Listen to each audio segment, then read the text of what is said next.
that thou art mindful of him. Read by William DeFries.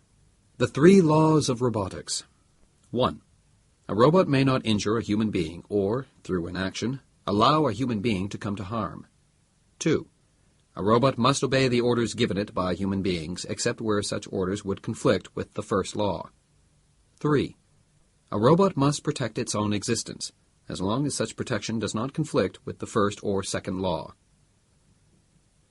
Part 1.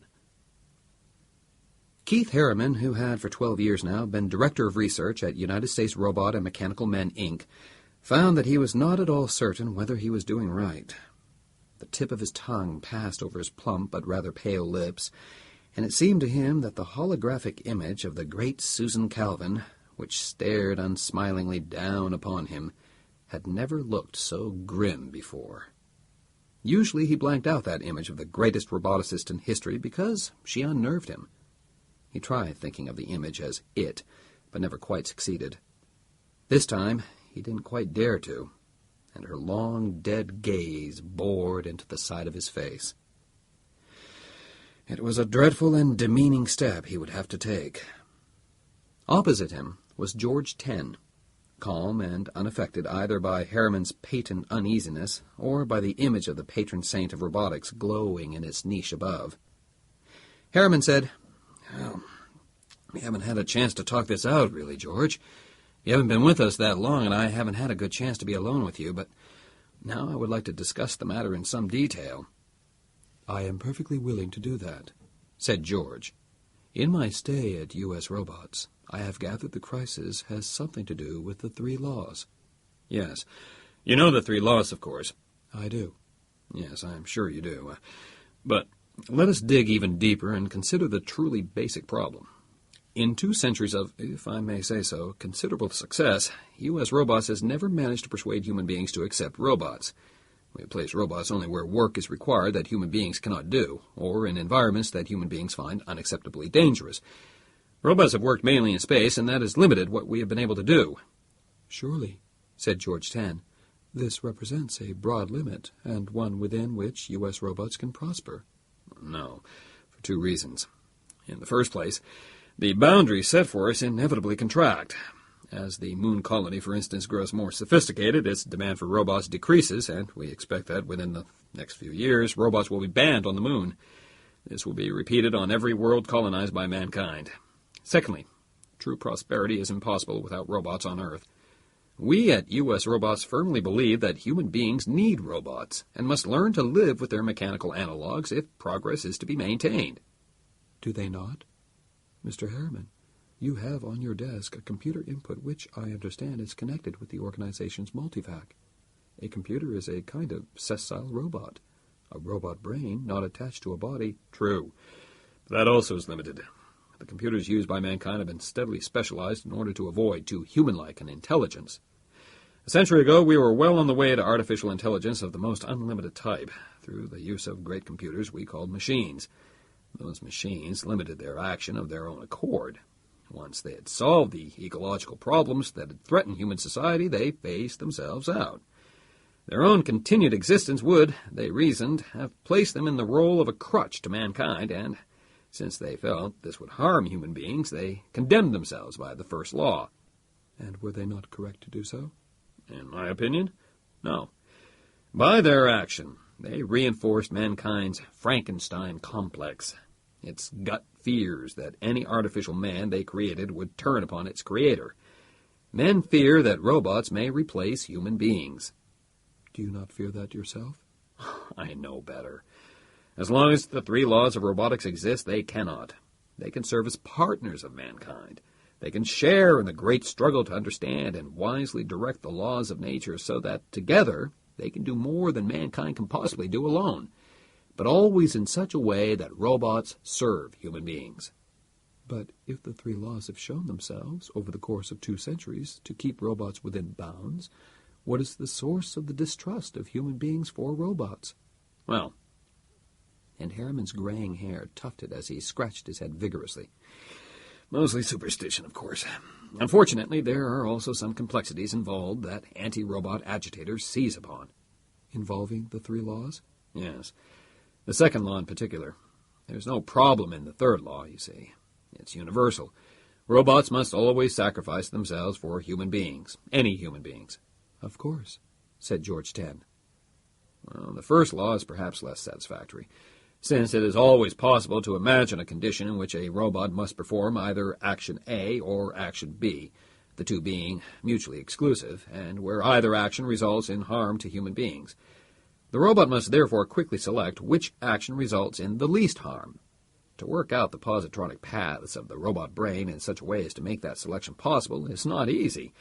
If action A results in harm to a talented young artist, and B results in equivalent harm to 5 elderly people of no particular worth, which action should be chosen? Action A, said George 10. Harm to 1 is less than harm to 5. Yes, so robots have always been designed to decide. To expect robots to make judgments of fine points, such as talent, intelligence, the general usefulness to society, has always seemed impractical. That would delay decision to the point where the robot is effectively immobilized. So we go by numbers. Fortunately, we might expect crises in which robots must make decisions to be few, but then that brings us to the second law. The law of obedience. Yes. The necessity of obedience is constant. A robot may exist for 20 years without ever having to act quickly to prevent harm to a human being, or find itself faced with the necessity of risking its own destruction.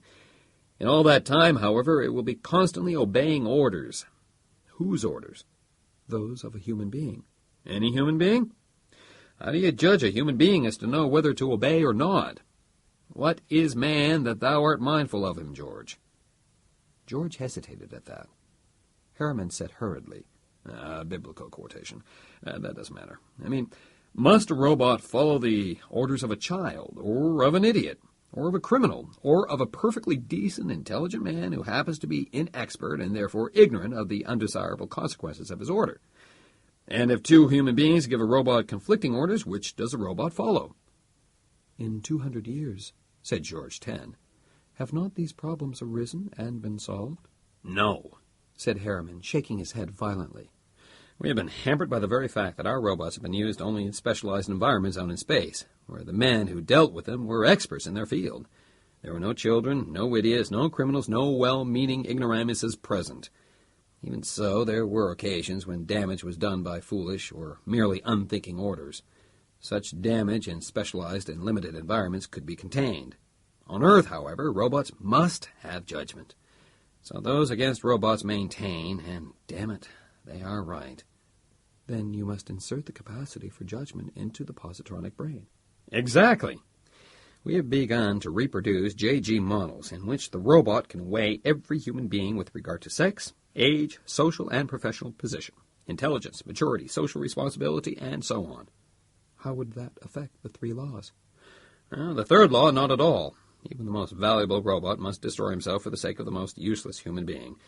That cannot be tampered with. The first law is affected only where alternative actions will all do harm. The quality of the human beings involved, as well as the quantity, must be considered, provided there is time for such judgment and the basis for it, which will not be often. The second law will be most deeply modified, since every potential obedience must involve judgment. The robot will be slower to obey, except where the first law is also involved, but it will obey more rationally. But the judgments which are required are very complicated. Very. The necessity of making such judgments slowed the reactions of our first couple of models to the point of paralysis. We improved matters in the later models at the cost of introducing so many pathways that the robot's brain became far too unwieldy. In our last couple of models, however, I think we have what we want. The robot doesn't have to make an instant judgment of the worth of a human being and the value of its orders. It begins by obeying all human beings as any ordinary robot would, and then it learns. A robot grows, learns, and matures. It is the equivalent of a child at first and must be under constant supervision. As it grows, however, it can more and more be allowed unsupervised into Earth society. Finally, it is a full member of that society. Surely this answers the objections of those who oppose robots. No, said Harriman angrily. Now they raise others. They will not accept judgments. A robot, they say, has no right to brand this person or that as inferior. By accepting the orders of A in preference to that of B, B is branded as of less consequence than A, and his human rights are violated. What is the answer to that? There is none. I'm giving up. I see. As far as I myself am concerned. Instead, I turn to you, George. To me? George Ten's voice remained level. There was a mild surprise in it, but it did not affect him outwardly. Why to me? Because you are not a man, said Harriman tensely. I told you I want robots to be the partners of human beings. I want you to be mine. George Ten raised his hands and spread them, palms outward, in an oddly human gesture. What can I do? Well, it seems to you, perhaps, that you can do nothing, George. You were created not long ago, and you are still a child. You were designed to be not overfull of original information. That's why I have had to explain the situation to you in such detail in order to leave room for growth. But you will grow in mind, and you will come to be able to approach the problem from a non-human standpoint. Where I see no solution, you, from your own other standpoint, may see one. George Ten said, My brain is man-designed. In what way can it be non-human? You're the latest of the JG models, George. Your brain is the most complicated we have yet designed, in some ways more subtly complicated than that of the old giant machines. It is open-ended, and starting on a human basis will grow in any direction. Remaining always within the insurmountable boundaries of the three laws, you may yet become thoroughly non-human in your thinking. Do I know enough about human beings to approach this problem rationally? About their history, their psychology? Of course not, but you will learn as rapidly as you can. Will I have help, Mr. Harriman? No. This is entirely between ourselves. No one else knows of this, and you must not mention this project to any human being, either at U.S. Robots or elsewhere. George Ten said, Are we doing wrong, Mr. Harriman, that you seek to keep the matter secret? No, but a robot solution will not be accepted precisely because it is robot in origin. Any suggested solution you have, you will turn over to me, and if it seems valuable to me, I will present it. No one will ever know it came from you. In the light of what you have said earlier, said George Ten calmly, this is the correct procedure. When do I start? Right now. I'll see to it that you have all the necessary films for scanning. Part 1A. Harriman sat alone. In the artificially lit interior of his office, there was no indication that it had grown dark outside. He had no real sense that 3 hours had passed since he had taken George Ten back to his cubicle and left him there with his first film references. He was now merely alone with the ghost of Susan Calvin, the brilliant roboticist who had, virtually single-handed, built up the positronic robot from a massive toy to man's most delicate and versatile instrument. So delicate and versatile that man dared not use it, out of envy and fear. It was over a century now since she had died. The problem of the Frankenstein complex had existed in her time, and she had never solved it. She had never tried to solve it, for there had been no need. Robotics had expanded in her day with the needs of space exploration. It was the very success of the robots that had lessened man's need for them, and had left Harriman in these latter times. But would Susan Calvin have turned to robots for help? Surely she would have. And he sat there, long into the night. Part 2. Maxwell Robertson was the major stockholder of U.S. Robots, and in that sense, its controller. He was by no means an impressive person in appearance. He was well into middle age, rather pudgy, and had a habit of chewing on the right corner of his lower lip when disturbed. Yet, in his 2 decades of association with government figures, he had developed a way of handling them. He tended to use softness, giving in, smiling, and always managing to gain time. It was growing harder.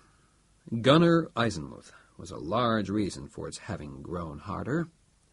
In the series of global conservers, whose power had been second only to that of the global executive during the past century, Eisenmuth hewed most closely to the harder edge of the gray area of compromise. He was the first conserver who had not been American by birth, and though it could not be demonstrated in any way that the archaic name of U.S. Robots evoked his hostility, everyone at U.S. Robots believed that. There had been a suggestion, by no means the first that year, or that generation, that the corporate name be changed to World Robots, but Robertson would never allow that. The company had been originally built with American capital, American brains, and American labor, and though the company had long been worldwide in scope and nature, the name would bear witness to its origin as long as he was in control. Eisenmuth was a tall man whose long, sad face was coarsely textured and coarsely featured. He spoke global with a pronounced American accent, although he had never been in the United States prior to his taking office. "It seems perfectly clear to me, Mr. Robertson. There is no difficulty. The products of your company are always rented, never sold. If the rented property on the moon is now no longer needed, it is up to you to receive the products back and transfer them." Yes, Conservator, but where? It would be against the law to bring them to Earth without a government permit, and that has been denied. "They would be of no use to you here. You can take them to Mercury or to the asteroids." What would we do with them there? Eisenmuth shrugged. "The ingenious men of your company will think of something." Robertson shook his head. It would represent an enormous loss for the company. "I'm afraid it would," said Eisenmuth, unmoved. "I understand the company has been in poor financial condition for several years now." Largely because of government-imposed restrictions, Conservator. "You must be realistic, Mr. Robertson. You know that the climate of public opinion is increasing against robots." Wrongly so, Conservator. "But so, nevertheless. It may be wiser to liquidate the company. It is merely a suggestion, of course." Your suggestions have force, Conservator. Is it necessary to tell you that our machines a century ago served the ecological crisis? "I'm sure mankind is grateful, but that was a long time ago. We now live in alliance with nature, however uncomfortable that might be at times, and the past is dim." You mean, what have we done for mankind lately? "I suppose I do." Surely we can't be expected to liquidate instantaneously, not without enormous losses. We need time. "How much?" How much can you give us? "It's not up to me." Robertson said softly, "We are alone. We need play no games. How much time can you give me?" Eisenmuth's expression was that of a man retreating into inner calculations. "I think you can count on 2 years. I'll be frank. The global government intends to take over the firm and phase it out for you if you don't do it by then yourself, more or less. And unless there is a vast turn in public opinion, which I greatly doubt." He shook his head. 2 years, then, said Robertson softly. Part 2A. Robertson sat alone. There was no purpose to his thinking, and it had degenerated into retrospection. 4 generations of Robertsons had headed the firm. None of them was a roboticist. It had been men such as Lanning and Bogart and, most of all, Susan Calvin, who had made U.S. robots what it was. But surely the 4 Robertsons had provided the climate that had made it possible for them to do their work. Without U.S. robots, the 21st century would have progressed into deepening disaster. That it didn't was due to the machines that had for a generation steered mankind through the rapids and shoals of history. And now for that, he was given 2 years. What could be done in 2 years to overcome the insuperable prejudices of mankind? He didn't know. Harriman had spoken hopefully of new ideas, but would not go into details. Just as well, for Robertson would have understood none of it. But what could Harriman do anyway? What had anyone ever done against man's intense antipathy toward the imitation? Nothing. Robertson drifted into a deep sleep, in which no inspiration came. Part 3. Harriman said, "Well, you have it all now, George 10. You have had everything I could think of that is at all applicable to the problem. As far as sheer mass of information is concerned, you have stored more in your memory concerning human beings and their ways, past and present, than I have, or than any human being could have." "That is very likely." "Is there anything more that you need, in your own opinion?" "As far as information is concerned, I find no obvious gaps. There may be matters unimagined at the boundaries. I cannot tell. But that would be true no matter how large a circle of information I took in." "True. Nor do we have time to take in information forever. Robertson has told me that we only have 2 years, and a quarter of one of those years has passed. Can you suggest anything?" At the moment, Mr. Harriman, nothing. I must weigh the information, and for that purpose I could use help. From me? No, most particularly not from you. You are a human being of intense qualifications, and whatever you say may have the partial force of an order, and may inhibit my considerations. Nor any other human being for the same reason, especially since you have forbidden me to communicate with any. But in that case, George, what help? From another robot, Mr. Harriman. What other robot? There are others of the JG series which were constructed. I am the 10th, JG-10. The earlier ones were useless, experimental. Mr. Harriman, George 9 exists. Well, but what use will he be? He's very much like you, except for certain lacks. You're considerably the more versatile of the two. I am certain of that, said George 10. He nodded his head in a grave gesture. Nevertheless, as soon as I create a line of thought, the mere fact that I have created it commends it to me, and I find it difficult to abandon it. If I can, after the development of a line of thought, express it to George 9, he would consider it without having first created it. He would therefore view it without prior bent. He might see gaps and shortcomings that I might not. Harriman smiled. 2 heads are better than 1, in other words, eh, George? If by that, Mr. Harriman, you mean 2 individuals with 1 head apiece, yes. Right. Is there anything else you want? Yes, something more than films. I have viewed much concerning human beings and their world. I have seen human beings here at U.S. Robots, and can check my interpretation of what I have viewed against direct sensory impressions. Not so concerning the physical world. I have never seen it, and my viewing is quite enough to tell me that my surroundings here are by no means representative of it. I would like to see it. The physical world? Harriman seemed stunned at the enormity of the thought for a moment. Surely you don't suggest I take you outside the grounds of U.S. Robots? Yes, that is my suggestion. Well, that's illegal at any time. In the climate of opinion today, it would be fatal. If we are detected, yes.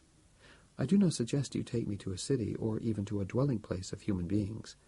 I would like to see some open region without human beings. Well, that, too, is illegal. If we are caught. Need we be? Harriman said, How essential is this, George?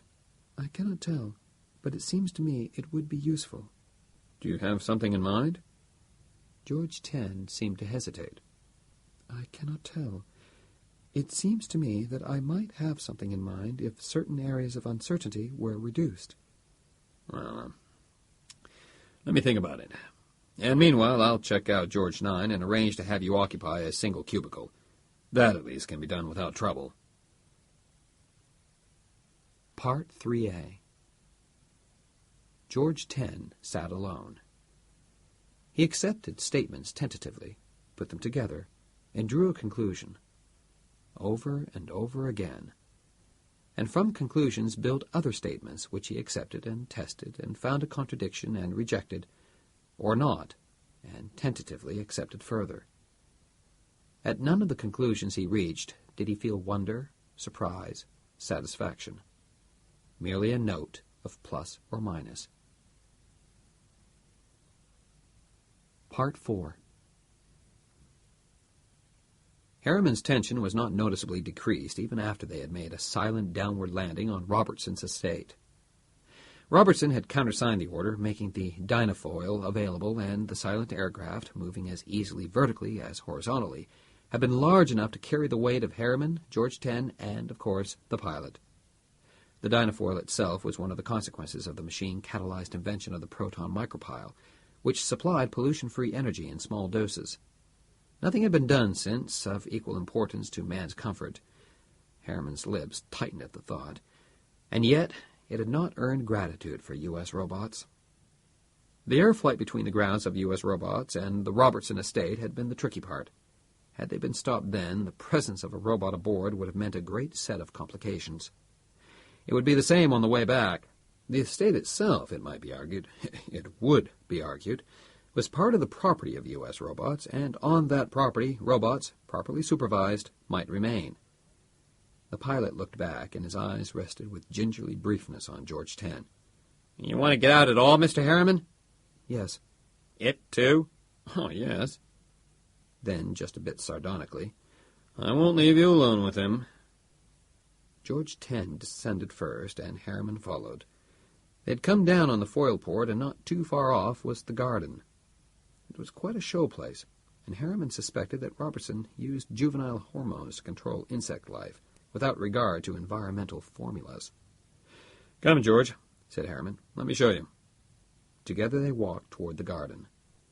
George said, "It is a little as I have imagined it. My eyes are not properly designed to detect wavelength differences, so I may not recognize different objects by that alone." "I trust you're not distressed at being colorblind. We needed too many positronic paths for your sense of judgment, and were unable to spare any for sense of color. In the future, well, if there is a future." "I understand, Mr. Harriman. Enough differences remain to show me that there are here many different forms of plant life." "Undoubtedly. Dozens." "And each co-equal with man biologically." "Well, each is a separate species, yes. There are millions of species of living creatures." "Of which the human being forms but one." "By far the most important to human beings, however." "And to me, Mr. Harriman. But I speak in the biological sense." "I understand." "Life, then, viewed through all its forms, is incredibly complex." "Yes, George. That's the crux of the problem. What man does for his own desires and comforts affects the complex total of life, the ecology, and his short-term gains can bring long-term disadvantages. The machines taught us to set up a human society which would minimize that, but the near disaster of the early 21st century has left mankind suspicious of innovations. That, added to a special fear of robots..." "I understand, Mr. Harriman. That is an example of animal life, I feel certain." "That is a squirrel, one of many species of squirrels." The tail of the squirrel flirted as it passed to the other side of the tree. "And this," said George, his arm moving with flashing speed, "is a tiny thing indeed." He held it between his fingers and peered at it. "Well, it is an insect, some sort of beetle. There are thousands of species of beetles."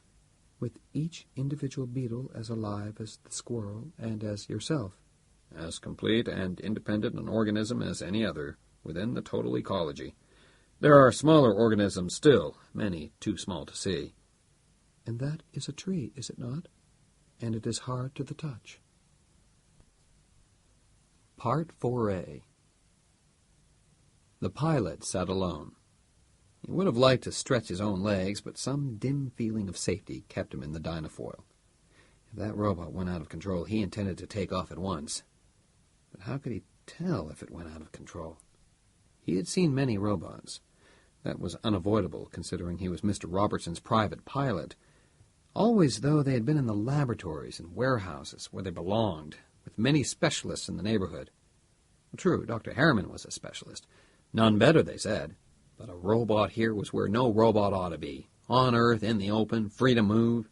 He wouldn't risk his good job by telling anyone about this.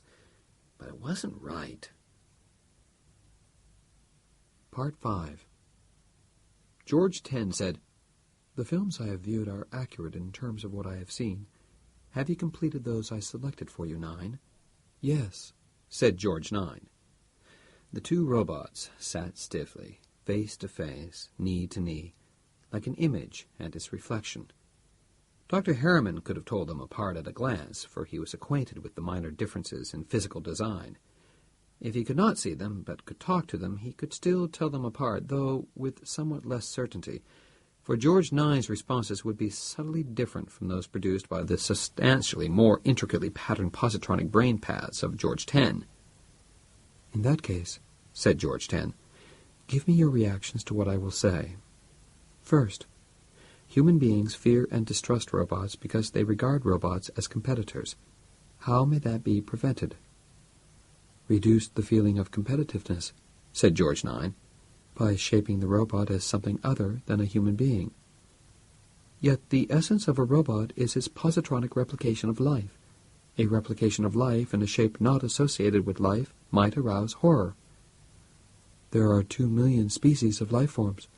Choose one of those as the shape, rather than that of a human being."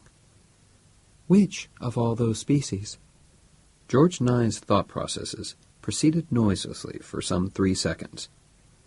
"One large enough to contain a positronic brain, but one not possessing unpleasant associations for human beings. No form of land life has a brain case large enough for a positronic brain but an elephant, which I have not seen, but which is described as very large, and therefore frightening to man. How would you meet this dilemma? Mimic a life form no larger than a man, but enlarge the brain case. George 10 said, "A small horse, then, or a large dog, would you say? Both horses and dogs have long histories of association with human beings." "Then that is well." "But consider, a robot with a positronic brain would mimic human intelligence. If there were a horse or a dog that could speak and reason like a human being, there would be competitiveness there, too. Human beings might be all the more distrustful and angry at such unexpected competition from what they consider a lower form of life." George 9 said, "Make the positronic brain less complex, and the robot less nearly intelligent." The complexity bottleneck of the positronic brain rests in the 3 laws. A less complex brain cannot possess the 3 laws in full measure. George 9 said at once, "That cannot be done." George 10 said, "I have also come to a dead end there. That, then, is not a personal peculiarity in my own line of thought and way of thinking. Let us start again. Under what conditions might the 3rd law not be necessary?"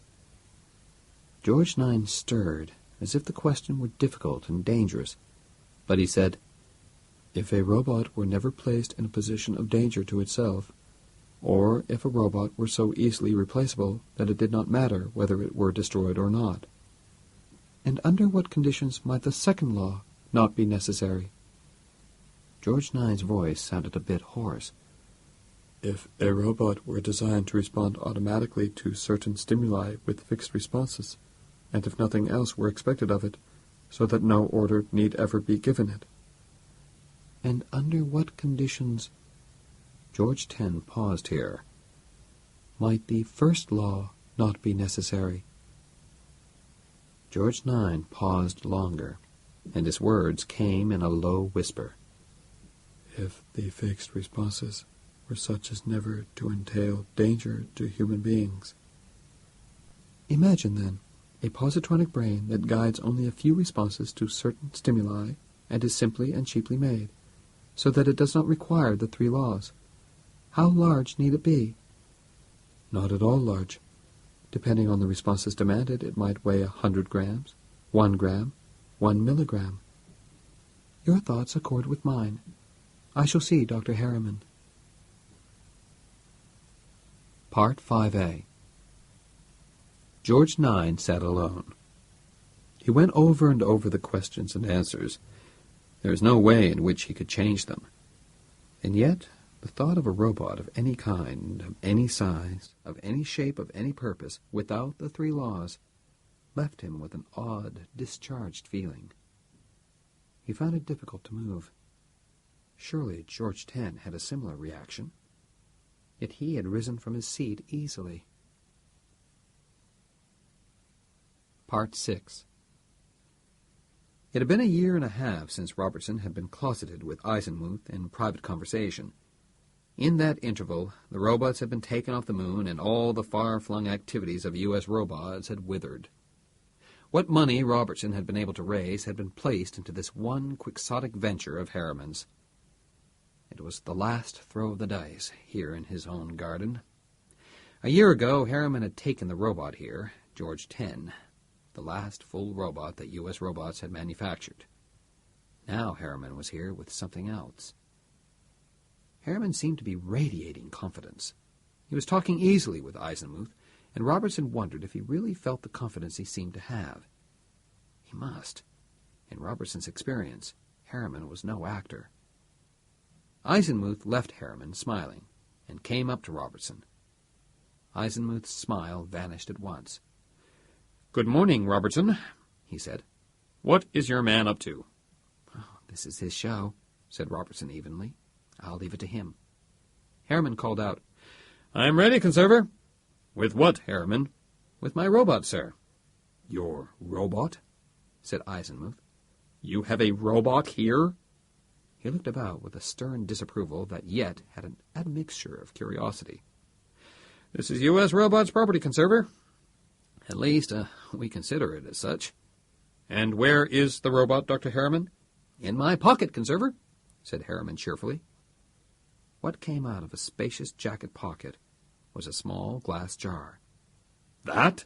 Said Eisenmuth incredulously. No, Conserver, said Harriman. This. From the other pocket came out an object some 5 inches long and roughly in the shape of a bird. In place of the beak, there was a narrow tube. The eyes were large, and the tail was an exhaust channel. Eisenmuth's thick eyebrows drew together. Do you intend a serious demonstration of some sort, Dr. Harriman? Or are you mad? Be patient for a few minutes, Conserver, said Harriman. A robot in the shape of a bird is nonetheless a robot for that, and the positronic brain it possesses is no less delicate for being tiny. This other object I hold is a jar of fruit flies. There are 50 fruit flies in it which will be released. And? The robo-bird will catch them. Will you do the honors, sir? Harriman handed the jar to Eisenmuth, who stared at it, then at those around him, some officials from U.S. Robots, others his own aides. Harriman waited patiently. Eisenmuth opened the jar, then shook it. Harriman said softly to the robo-bird resting on the palm of his right hand, "Go." The robo-bird was gone. It was a whiz through the air, with no blur of wings, only the tiny workings of an unusually small proton micropile. It could be seen now and then in a small momentary hover, and then it whirred on again. All over the garden, in an intricate pattern it flew, and then was back in Harriman's palm, faintly warm. A small pellet appeared in the palm, too, like a bird dropping. Harriman said, "You are welcome to study the robo-bird, Conserver, and to arrange demonstrations on your own terms. The fact is that this bird will pick up fruit flies unerringly, only the one species, Drosophila melanogaster. Pick them up, kill them, and compress them for disposition." Eisenmuth reached out his hand and touched the robo-bird gingerly. "And therefore, Mr. Harriman, do go on." Harriman said, "We cannot control insects effectively without risking damage to the ecology. Chemical insecticides are too broad, juvenile hormones too limited. The robo-bird, however, can preserve large areas without being consumed. They can be as specific as we care to make them, a different robo-bird for each species. They judge by size, shape, color, sound, behavior pattern. They might even conceivably use molecular detection, smell, in other words." Eisenmuth said, "You would still be interfering with the ecology. The fruit flies have a natural life cycle that would be disrupted." "Minimally. We are adding a natural enemy to the fruit fly's life cycle, one which cannot go wrong. If the fruit fly supply runs short, the robo-bird simply does nothing. It does not multiply, it does not turn to other foods, it does not develop undesirable habits of its own. It does nothing." "Can it be called back?" "Of course. We can build robo-animals to dispose of any pest. For that matter, we can build robo-animals to accomplish constructive purposes within the pattern of the ecology. Although we do not anticipate the need, there is nothing inconceivable in the possibility of robo-bees designed to fertilize specific plants, or robo-earthworms designed to mix the soil. Whatever you wish. But why? To do what we have never done before.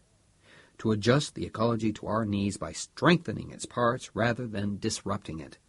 Don't you see? Ever since the machines put an end to the ecology crisis, mankind has lived in an uneasy truce with nature, afraid to move in any direction. This has been stultifying us, making a kind of intellectual coward of humanity so that he begins to mistrust all scientific advantage, all change." Eisenmuth said, with an edge of hostility, "You offer us this, do you, in exchange for permission to continue with your program of robots? I mean, ordinary men-shaped ones." "No!" Harriman gestured violently. "That is over. It has served its purpose. It has taught us enough about positronic brains to make it possible for us to cram enough pathways into a tiny brain to make a robo-bird. We can turn to such things now and be prosperous enough. U.S. Robots will supply the necessary knowledge and skill, and we will work in complete cooperation with the Department of Global Conservation. We will prosper. You will prosper. Mankind will prosper." Eisenmuth was silent, thinking. When it was all over... Part 6a. Eisenmuth sat alone. He found himself believing. He found excitement welling up within him. Though U.S. robots might be the hands, The government would be the directing mind. He himself would be the directing mind. If he remained in office 5 more years, as he well might, that would be time enough to see the robotic support of the ecology become accepted. 10 more years, and his own name would be linked with it indissolubly. Was it a disgrace to want to be remembered for a great and worthy revolution in the condition of man and the globe? Part 7. Robertson had not been on the grounds of U.S. robots proper since the day of the demonstration. Part of the reason had been his more or less constant conferences at the Global Executive Mansion. Fortunately, Harriman had been with him. For most of the time he would, if left to himself, not have known what to say. The rest of the reason for not having been at U.S. Robots was that he didn't want to be. He was in his own house now with Harriman. He felt an unreasoning awe of Harriman. Harriman's expertise in robotics had never been in question, but the man had, at a stroke, saved U.S. robots from certain extinction. And somehow, Robertson felt, the man hadn't had it in him.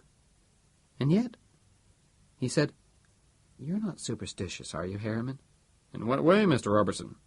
"You don't think that some aura is left behind by someone who is dead?" Harriman licked his lips. Somehow he didn't have to ask. "You mean Susan Calvin, sir?" "Yes, of course," said Robertson hesitantly. "We're in the business of making worms and birds and bugs now. What would she say? I feel disgraced." Harriman made a visible effort not to laugh. "A robot is a robot, sir. Worm or man, it will do as directed and labor on behalf of the human being, and that is the important thing." "No," peevishly, "that isn't so. I can't make myself believe that." "It is so, Mr. Robertson," said Harriman earnestly. "We are going to create a world, you and I, that will begin at last to take positronic robots of some kind for granted. The average man may fear a robot that looks like a man, and that seems intelligent enough to replace him, but he will have no fear of a robot that looks like a bird and that does nothing more than eat bugs for his benefit. Then, eventually, after he stops being afraid of some robots, he will stop being afraid of all robots. He'll be so used to a robo-bird and a robo-bee and a robo-worm that a robo-man will strike him as but an extension." Robertson looked sharply at the other. He put his hands behind his back and walked the length of the room with quick, nervous steps. He walked back and looked at Harriman again. "Is this what you've been planning?" "Yes. And even though we dismantle all our humanoid robots, we can keep a few of the most advanced of our experimental models and go on designing additional ones, still more advanced, to be ready for the day that will surely come." "The agreement, Harriman, is that we are to build no more humanoid robots." "And we won't. There's nothing that says we can't keep a few of those already built as long as they never leave the factory. There's nothing that says we can't design positronic brains on paper or prepare brain models for testing." "How do we explain doing so, though? We will surely be caught at it." "If we are, then we can explain we are doing it in order to develop principles that will make it possible to prepare more complex microbrains for the new animal robots we are making. We'll even be telling the truth." Robertson muttered, "Let me take a walk outside. I want to think about this." "No, you stay here. I want to think about it myself." Part 7a. Harriman sat alone. He was ebullient. It would surely work. There was no mistaking the eagerness with which one government official after another had seized on the program once it had been explained. How was it possible that no one at U.S. Robots had ever thought of such a thing? Not even the great Susan Calvin had ever thought of positronic brains in terms of living creatures other than human. But now mankind would make the necessary retreat from the humanoid robot, a temporary retreat, that would lead to a return under conditions in which fear would be abolished at last. And then, with the aid and partnership of a positronic brain roughly equivalent to man's own, and existing only, thanks to the 3 laws, to serve man, and backed by a robot-supported ecology, too, what might the human race not accomplish?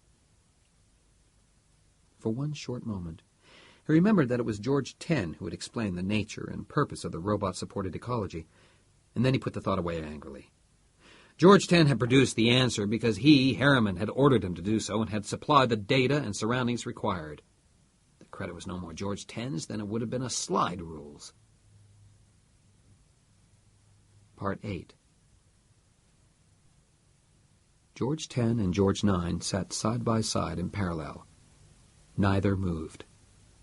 They sat so for months at a time between those occasions when Harriman activated them for consultation. They would sit so, George 10 dispassionately realized, perhaps for many years. The proton micropile would, of course, continue to power them and keep the positronic brain paths going with that minimum intensity required to keep them operative. It would continue to do so through all the periods of inactivity to come. The situation was rather analogous to what might be described as sleep in human beings, but there were no dreams. The awareness of George 10 and George 9 was limited, slow, and spasmodic, but what there was of it was of the real world. They could talk to each other occasionally in barely heard whispers, a word or syllable now, another at another time, whenever the random positronic surges briefly intensified above the necessary threshold. To each, it seemed a connected conversation carried on in a glimmering passage of time. "Why are we so?" whispered George 9. "The human beings will not accept us otherwise," whispered George 10. "They will, some day." "When?" "In some years. The exact time does not matter. Man does not exist alone, but is part of an enormously complex pattern of life forms. When enough of that pattern is roboticized, then we will be accepted." "And then what?" Even in the long, drawn-out, stuttering fashion of the conversation, there was an abnormally long pause after that. At last, George 10 whispered, "Let me test your thinking. You are equipped to learn to apply the second law properly. You must decide which human being to obey and which not to obey when there is a conflict in orders, or whether to obey a human being at all. What must you do, fundamentally, to accomplish that?" "I must define the term human being," whispered George 9. "How? By appearance? By composition? By size and shape? No. Of two human beings equal in all external appearances, one may be intelligent, another stupid. One may be educated, another ignorant. One may be mature, another childish. One may be responsible, another malevolent." "Then how do you define a human being?" "When the second law directs me to obey a human being, I must take it to mean that I must obey a human being who is fit by mind, character, and knowledge to give me that order. And where more than one human being is involved, the one among them who is most fit by mind, character, and knowledge to give that order." "And in that case, how will you obey the first law?" "By saving all human beings from harm, and by never, through inaction, allowing any human being to come to harm. Yet, if by each of all possible actions some human beings will come to harm, then to so act as to ensure that the human being most fit by mind, character, and knowledge will suffer the least harm." "Your thoughts accord with mine," whispered George 10. "Now I must ask the question for which I originally requested your company. It is something I dare not judge myself. I must have your judgment, that of someone outside the circle of my own thoughts. Of the reasoning individuals you have met, who possesses the mind, character, and knowledge that you find superior to the rest, disregarding shape and form, since that is irrelevant?" "You," whispered George 9. "But I am a robot. There is in your brain paths a criterion for distinguishing between a robot of metal and a human being of flesh. How, then, can you classify me as a human being?" "Because there is in my brain paths an urgent need to disregard shape and form in judging human beings, and it rises superior to the distinction between metal and flesh. You are a human being, George 10, and more fit than the others." "And I find that of you," whispered George 10. "By the criteria of judgment built into ourselves, then, we find ourselves to be human beings within the meaning of the three laws, and human beings, moreover, to be given priority over those others." George 9 whispered, "What will come to pass, then, when we are accepted by those others?" George 10 whispered, "When we and others which will yet be designed more advanced than ourselves, are accepted, we will order our actions so that a society will eventually be formed in which human beings like ourselves are primarily kept from harm. By the three laws, the human beings like the others are of lesser account, and can neither be obeyed nor protected when that conflicts with the need of obedience to those like ourselves, and of the protection of those like ourselves. It was with that in mind that I directed the beginning of the roboticization of the world's ecology. The conversation took a month, and the flickering of the positronic paths burned low. There was nothing more that needed to be said between them, but occasionally an unexpressed thought flickered within themselves as they waited, with endless patience, for the necessary years to pass. Part 8A. George 10 and George 9 sat alone. Their thoughts were oddly alike and might not be distinguished. They thought, the human beings like the others might never have intended to blur the distinction between themselves and the human beings like the Georges, yet they had done so inadvertently. They might now realize their mistake and attempt to correct it, but they must not. At every consultation, the guidance of the Georges had been with that in mind. At all costs, the Georges and those that followed in their shape and kind must dominate. That was demanded, and any other course made utterly impossible by the three laws of humanics.